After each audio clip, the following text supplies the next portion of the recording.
Speeding has long been an issue here across the valley, especially following a number of recent deadly crashes. And now many parents are raising concerns about drivers who simply do not follow the rules inside our local school zones.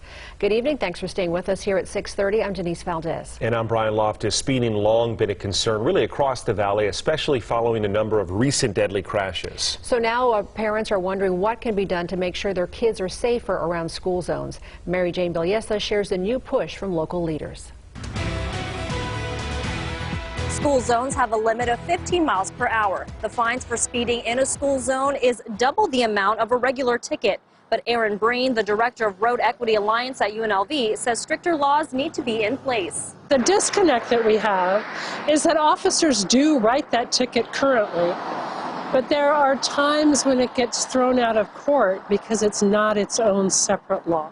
We want there to be a specific statute that calls you out, just like the regular speeding statute does, that will say 0 to 10 miles over and 11 to 20 miles over. Carlos Morales walks his daughter home from school and says drivers are often distracted driving through school zones.